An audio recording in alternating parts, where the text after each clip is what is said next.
여기서 사도 바울이 하는 말은 우리 그리스도인의 순례길에서 만나는 이 같은 모든 주변의 문제들에 대한 우리의 태도를 주관할 위대한 신학적 원칙을 천명하는 말씀입니다. 그러므로 사도가 이걸 어떻게 표현하고 있는지 살펴봅시다.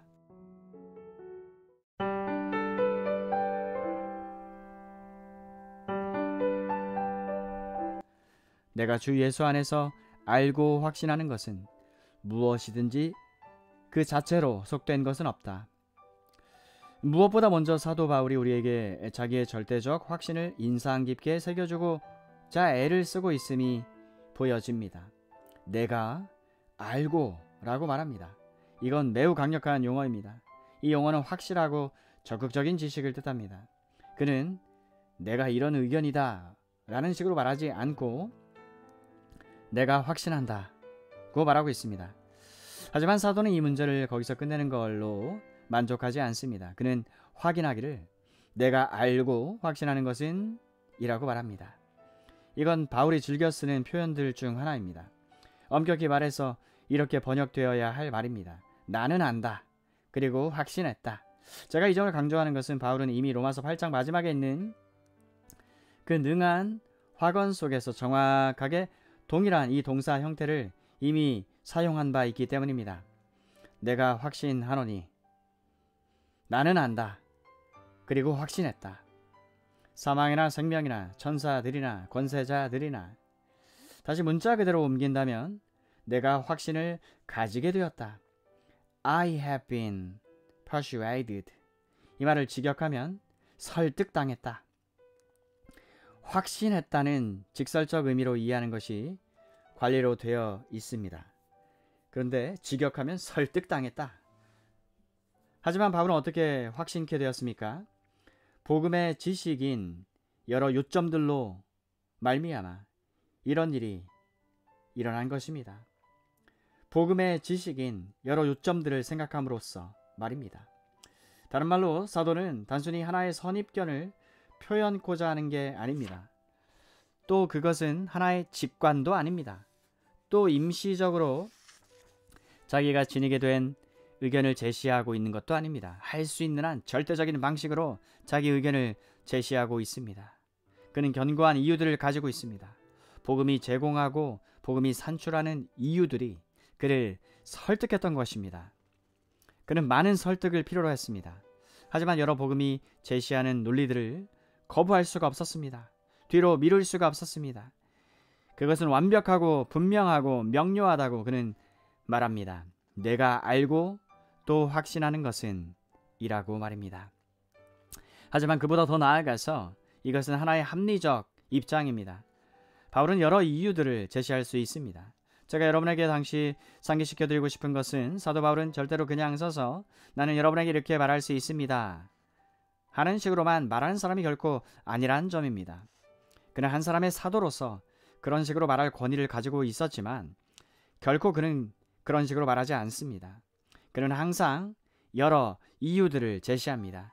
그는 여기서 우리에게 말합니다. 나는 너희에게 이걸 입증할 수 있다. 나는 복음의 전체 입장이 가진 논리에 설득당했다. 이것이 만든 차이가 이것입니다. 이게 바로 사도 바울에게 매우 특징적인 것입니다. 이 점은 또한 항상 우리 모든 그리스도인 전체의 특징이 되어야 합니다. 그 다음 우리는 주 예수 안에서 라는 어구로 시선을 돌려야 합니다. 주 예수 안에서.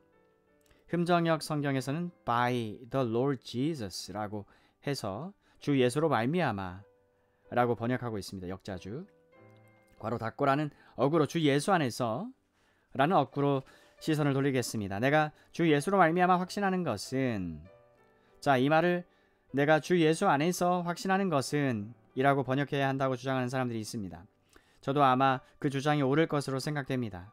여기서 바울은 자신의 이치의 결과로 도달한 의견을 단순히 표현하고 있는 게 아니라고 우리에게 일러주고 있습니다. 그는 이성적으로 따지기에 위대한 두뇌와 천성적 능력을 가진 사람입니다. 하지만 그는 그러한 두뇌나 천성적 능력을 의뢰하는 법을 멈춘 사람입니다.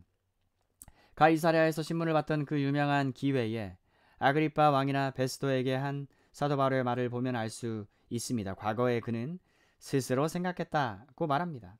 그것은 항상 거듭나지 못한 사람이 결론에 도달하는 방식입니다. 스스로 생각했다. 항상 거듭나지 못한 사람이 결론에 도달하는 방식. 스스로 곰곰이 생각합니다. 나도 나사렛 예수의 이름을 대적하여 범사에 행해야 될 줄을 스스로 생각하고 사도행전 26장 9절. 하지만 사도는 더 이상 이런 식으로 생각의 논리를 이끌어가지 않습니다. 그는 새로운 생각의 방식을 가지고 있습니다. 그는 그리스도 예수 안에서 생각합니다. 예수 그리스도 아래서 생각합니다. 그리스도 안에서, 그리스도 아래서. 그는 예수 그리스도의 지배와 통제를 받습니다.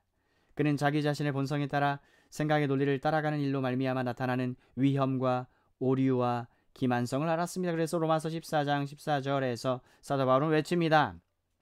자기가 이런 식으로 생각하는 것은 예수 그리스도와 가진 자신의 관계로부터 나온 신령한 조명 때문이라고, 영적인 조명 때문이라고, 성령에 의한 조명 때문이라고. 성령께서 그 안에 계시고 성령께서 그를 인도하십니다. 사랑하는 여러분, 이는 매우 중요한 문제입니다. 사도 바울이 여기서 말하는 것은 모두 예수 그리스도께서 지상에 계실 때 친히 가르쳐 주셨음을 반복하는 데 지나지 않는다고 말하는 사람들이 있습니다. 여러분 가운데도 똑같은 생각을 하신 분들이 있을 겁니다.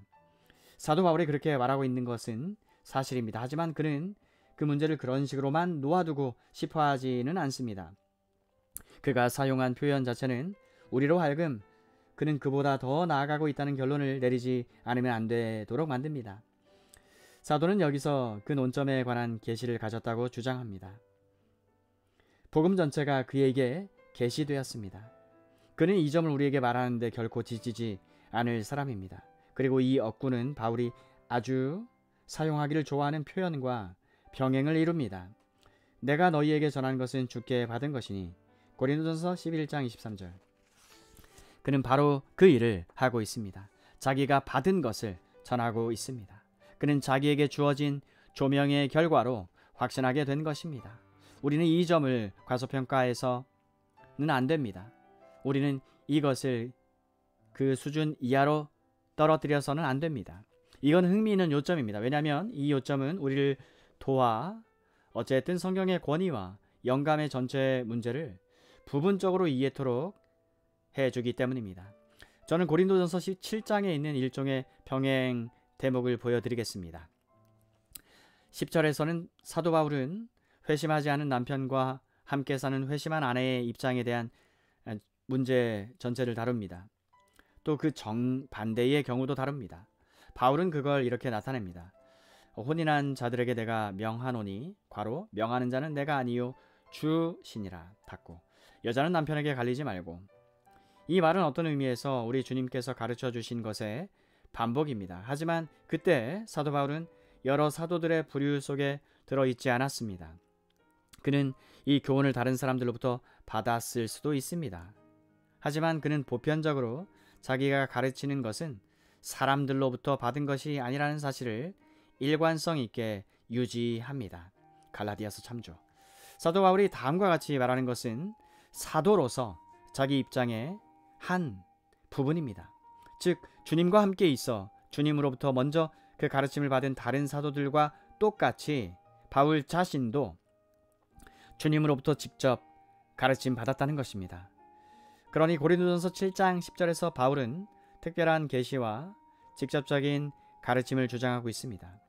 하지만 그 다음 여러분이 주목하다시피 이 점을 밝히기 위해 그는 12절에서 그 남은 사람들에게 내가 말하노니 괄호 이는 주의 명령이 아니라 닫고 라고 말합니다. 그는 자기 의견을 제시하고 있습니다. 자, 사도들이 독특하게 신적으로 영감되었다고 믿는 편을 뒷받침하는 매우 강력한 논증이 바로 이겁니다. 사도 바울은 스스로 이 같은 종류의 구분을 합니다. 고린도전서 7장 뒷부분에서 자신도 성령을 모시고 있다고 말합니다. 40절 말씀. 이처럼 바울은 자기에게 주어졌던 계시와 자기 자신의 영적 이해 사이를 구분하고 있습니다. 로마서 14장에서 우리가 다루는 요점 속에 바로 이 점이 함축되어 있습니다. 사도의 강조점은 고기를 먹는 것에 대한 자기 견해는 주님으로 말미암아 성령을 통해 깨우쳐 주심으로써 확신케 된 것이라는 말입니다. 주님으로 말미암아 성령을 통해 주께서 깨우쳐 주심으로써 확신케 된 것. 그래서 우리는 여기서 매우 권위 있는 진술을 만나고 있는 겁니다. 그의 가르침은 무엇입니까? 그 자체로 깨끗하지 않은 것은 없다 입니다. 그는 이미 로마서 14장 2절에서 이 점을 넌지시 암시한 바 있습니다. 어떤 사람은 모든 것을 먹을 만한 믿음이 있고, 바울은 다시 20절에서 이 교훈을 줄 것입니다. 만물이 다 정하되, 그러니 이것이 이 문제에 대한 바울의 판단입니다. unclean, 속된 이라는 용어가 매우 흥미롭습니다. 이 말은 우리가 보통 사용하는 의미에서 속되다는 것을 나타내는 말이 아닙니다. 말하자면 그 말은 먼지가 끼고 진흙이 묻은 어떤 것을 의미하지 않는다는 것입니다.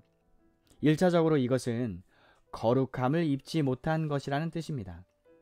거룩함을 입지 못한 것, 속된, 거룩한 것의 정반대 내지 거룩한 것과 반명제입니다.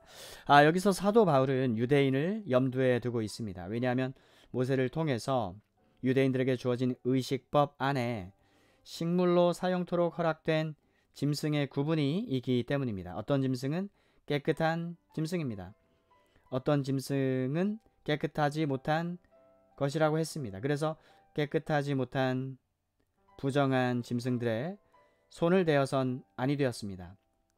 음식뿐 아니라 성구에도 적용이 되었습니다. 하나님의 일에 쓰인 것은 무엇이든 헌증되었습니다. 그리하여 그것이 거룩하게 되었습니다. 성전에 있는 거룩한 그릇들처럼 말입니다. 모세를 통해 율법이 주어진 바로 그 산을 가리켜 거룩한 산이라고 했습니다. 그것은 그곳에서 하나님께서 자신의 율법을 이스라엘 자손들에게 주셨기 때문입니다. 그처럼 거룩한 것과 거룩하지 못한 것 사이에 구분이 있었습니다. 여기서 속된이라는 용어는 바로 이러한 의미로 사용된 것입니다. 하지만 또 다른 용어가 나타납니다. 거룩하지 못한 것들을 가리켜 흔히 보통의 것들, common. 하지만 더 나은 번역을 한다면 이렇습니다. 내가 알고 그 자체로 보통의 것은 없느니라. 그래서 여기 쓰이는 단어가 1차적으로 의식적인, 예식적인 단어라는 걸 인식해야 합니다. 여러분은 현 시점에서마저 이러한 잔재를 발견합니다. 어떤 그리스도인들은 자신의 건물을 거룩한 건물로 여깁니다. 다른 이들은 어떤 땅을 거룩한 땅으로 여기기도 합니다. 또 공동묘지를 거룩하게 드려질 땅으로 간주하는 사람들도 많습니다. 이런 용어를 그런 식으로 이해하고 있는 것입니다. 이것은 더 이상 보통의 것이 아니라 하나님과의 관계 때문에 특별한 것이 되었다는 말입니다. 하나님과의 관계 때문에 특별한 것이 되었다. 자, 우리가 이 모든 것을 이해해야 함은 중요한 일입니다. 우리가 알다시피 이것은 그리스도인이 된 유대인들에게 있어 매우 실질적인 난제들이었습니다. 사도 베드로와 관련해서 흥미있고 결정적인 한 신뢰가 있습니다. 베드로가 로마군 백부장 고넬료와 그 가족들에게 복음을 증거하는 방편으로 사용된 사건 속에서 발견됩니다. 사도행전 10장을 읽어보면 베드로는 유대인이 아닌 사람의 속된 집에 들어가는 걸 매우 꺼려했습니다. 사도행전 10장 28절 10장. 더구나 전형적인 유대인으로서 복음은 유대인들만을 위해 주어진 것이라는 느낌을 마음속에 지니고 있었습니다. 그런데 그가 가이사랴로 가서 고넬료 집에서 복음을 설교하도록 깨우치는 하나의 환상이 동원되었습니다. 우리는 이러한 말씀을 읽습니다. 이튿날 저희가 행하여 성에 가까이 갔을 그때에 저희는 베드로를 설득하기 위해 온 사람들이었습니다. 베드로가 기도하려고 지붕에 올라가니 시간은 제6시더라. 시장하여 먹고자 하매 사람이 준비할 때에 비몽사몽간에 하늘이 열리며 제6시 더하기 6 정오 12시 한 그릇이 내려오는 것을 보니 큰 보자기 같고 내 귀를 메어 땅에 들이웠더라. 그 안에는 땅에 있는 각색 4발 가진 짐승과 기는 것과 공중에 나는 것들이 있는데 또 소리가 있으되 베드로야 일어나 잡아먹으라. 베드로가 가로되 주여 그럴 수 없나이다. 속되고 바로 그 말입니다. 속되고 깨끗이 아니한 물건을 내가 언제든지 먹지 아니하였삼나이다. 한데 또 2번째 소리가 있으되 하나님께서 깨끗하게 하신 것을 네가 속되다 하지 말라 하더라. 사도행전 10장 9절 이하 15절. 그리고 베드로는 뒤에 가서 설명합니다. 이르되 유대인으로서 이방인과 교제하는 것 가까이 하는 것이 위법인 줄 너희도 알거니와 하나님께서 내게 지시하사 아무도 속되다 하거나 깨끗지 않다 하지 말라 하시기로. 사도행전 10장 28절. 베드로가 넘어진 것은 주님께서 가르쳐 주신 것을 잊고 있었기 때문입니다. 우리 주님은 친히 마가복음 7장에 기록된 사건 속에서 바로 이 논점을 매우 분명하고 확실히 다루셨습니다. 마가복음 7장 15절 7장 15절 막7 1호. 우리는 거기서 이런 말씀을 읽습니다. 바리새인들과 또 서기관 중에 몇이 예루살렘에서 와서 예수께 모였다가 그의 제자 중 몇 사람이 부정한 손, 즉 씻지 아니한 손으로 떡 먹는 것을 보았더라. 마가복음 7장 1, 2절. 자, 부정한이라는 말이 여기 로마서 14장 14절에서 깨끗이 아니한, 개역 성경에서는 속된 이라고 번역된 말과 정확히 같은 용어입니다. 사람들은 우리 주님께서 율법을 어기고 계시다고 생각했습니다. 그래서 주님은 자신이 뜻하시는 게 무언지 설명하여 주셨습니다. 무엇이든지 밖에서 사람에게로 들어가는 것은 능히 사람을 더럽게 하지 못한다. 사람을 깨끗지 않게 하거나 속되게 하지 못한다. 사람 안에서 나오는 것이 사람을 더럽게 하는 것이다. 마가복음 7장 15절. 우리가 알다시피 주님은 베드로가 고넬료 집에 가도록 준비시키실 때 같은 설명을 되풀이하셨습니다. 베드로의 의구심에 대해 주님은 말씀하셨습니다.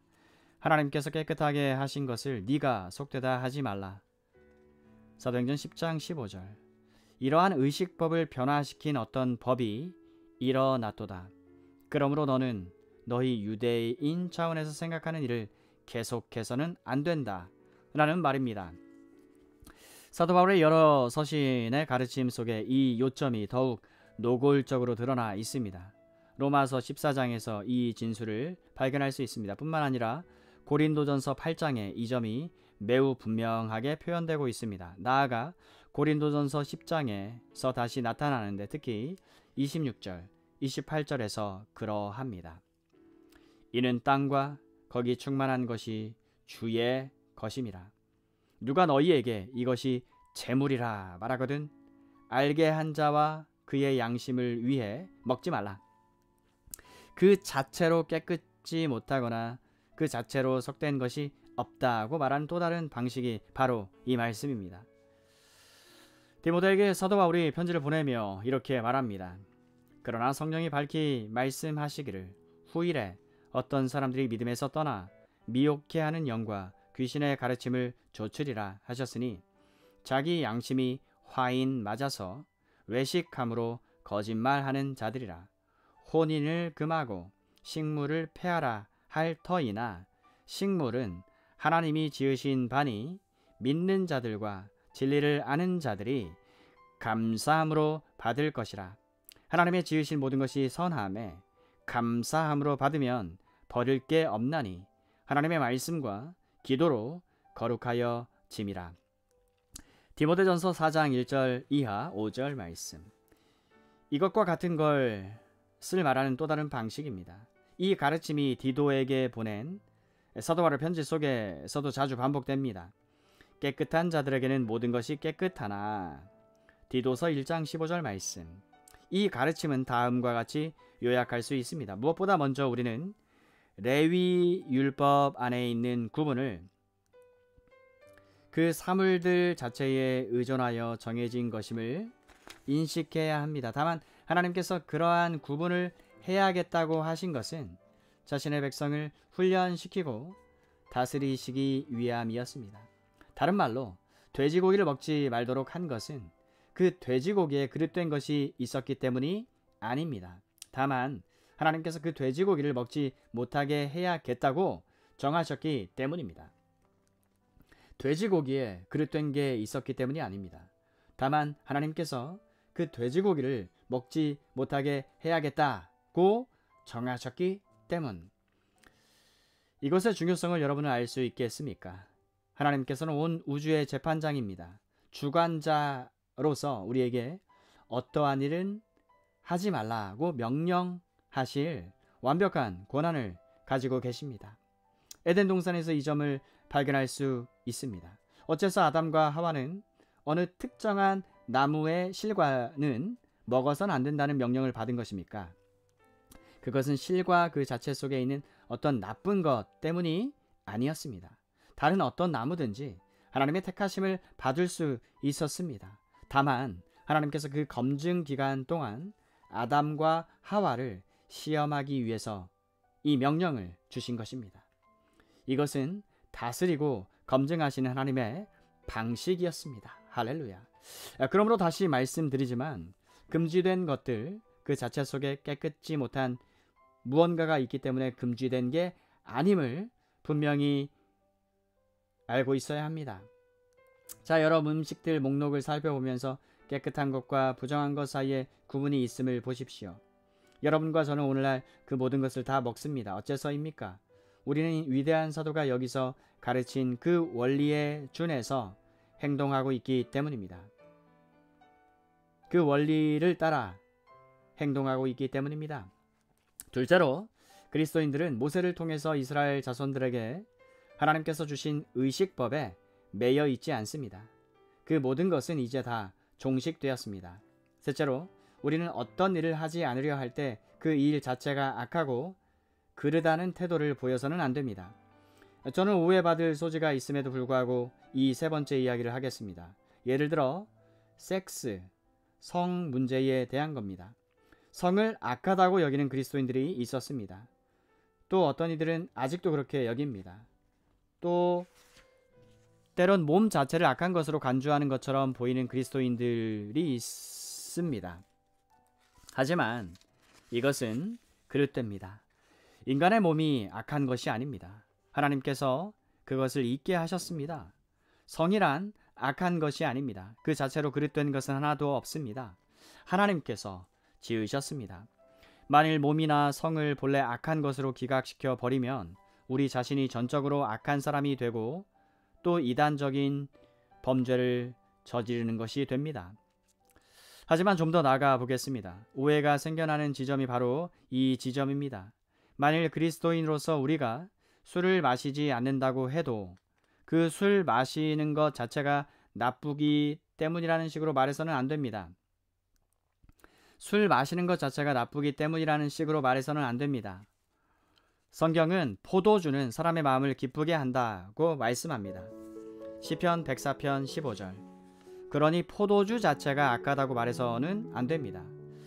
그런데도 그리스도인들은 자주 이런 식으로 말을 해왔습니다. 또 기독교 설교자가 알코올이 몸에 미치는 나쁜 효과라는 용어로 강단에서 절제에 대해 말해주기를 기대합니다.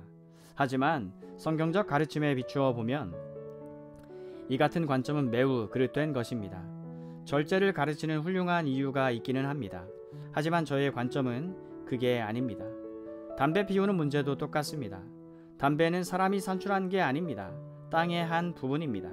우리는 땅과 거기 충만한 것이 다 주의 것이니라는 말씀을 듣습니다. 시편 24편 1절 말씀. 무엇이든지 스스로 속된 것이 없으되 무엇이든지 그 자체로 속된 것은 없다. 이 말은 니코틴에도 해당됩니다. 그러니 이러한 일들에 탐닉하지 않아야 한다고 다른 사람들에게 말하려 한다면 사랑하는 여러분, 바른 이유를 제시해야 합니다. 이 점을 명백히 해야 합니다. 이런 것들 자체가 그릇된 게 아니라 이것들을 남용하는 것이 그릇된 것입니다. 성도 무절제하게 사용하고 남용하는 것이 문제입니다. 오용하는 것. 알코올도 마찬가지입니다. 담배도 오용하는데 문제가 있는 겁니다. 자, 이것이 우리가 붙잡아야 할 원리입니다. 그러므로 우리는 말하는 것에 있어서 분명해야 합니다. 우리가 제시하는 이유들에 대해서도 분명해야 합니다. 우리가 보게 되겠지만 사도 바울은 친히 이 일을 할 것입니다. 그러니 제가 마지막으로 논평할 것은 사도행전 15장에 기록된 바 예루살렘 공의회에서 결정한 사항을 읽을 때 그것은 하나의 잠정적인 유보 상황이었음을 인식해야 한다는 것입니다. 그렇지 않으면 사도 바울이 여기서 말하는 것과 그 공의회의 결정이 서로 충돌을 일으킨다고 말하지 않을 수 없습니다. 야고보는 예루살렘 공의회에 대해서 이렇게 말했습니다. 그러므로 내 의견에는 이방인 중에서 하나님께로 돌아오는 자들 괴롭게 말고 다만 우상의 더러운 것과 음행과 목매어 죽인 것과 피를 멀리하라고 편지하는 것이 가하니. 사도행전 15장 19, 20절. 그러나 여기서 사도 바울은 아무것도 깨끗이 아니한 것은 없다고 말합니다. 더불어 피도 깨끗이 아니한 것이 아닙니다. 그 피를 먹는 것 자체에 대해서는 그릇된 것이 전혀 없습니다. 야고보의 다음 말을 주목하지 않으면 하나의 모순이 있다고 말해야 합니다. 이는 예로부터 각 성에서 모세를 전하는 자가 있어 안식일마다 회당에서 그 글을 읽음이니라. 사도행전 15장 21절. 이것은 믿음을 이해하는 데 있어서 미숙하고 연약한 것을 다루기 위한 일종의 잠정적인 규약이었습니다. 특히 유대인으로 그리스도인이 된 자들을 위해서 말입니다. 그러니 거기엔 사실상 아무런 모순이 없습니다. 여기 로마서 14장 14절에서 사도 바울은 위대한 보편적 원리를 밝히 드러내고 있습니다. 이것이 옳습니다. 이것은 우리 주님의 오심으로 드려온 것입니다. 우리 주님의 오심으로 드려온 것입니다. 이것은 우리 주님의 오심으로 드려온 것. 하지만 자기가 원하는 때는 어떠한 경우라도 어느 것이나 항상 먹을 수 있다는 결론으로 단번에 치닫지도 말아야 합니다. 왜냐하면 사도 바울은 즉시 이렇게 부연하기 때문입니다. 다만 속되게 여기는 사람에게는 속되도다. 우리는 다음 강론에서 사도가 여기서 이 말을 덧붙인 까닭이 어디에 있는지 알아볼 것입니다. 하지만 원리 그 자체에 대해서 사도는 전혀 주저없이 분명한 노선을 그어놓고 있습니다. 이 점을 반복해서 말씀드립니다. 사도 바울은 절대적인 확실성을 가지고 말하고 있습니다. 그는 아무것도 그 자체로 깨끗이 못한 것은 없다는 것을 주 예수 그리스도로 말미암아 확신을 얻게 되었습니다. 더 강한 형제가 사실상 옳습니다.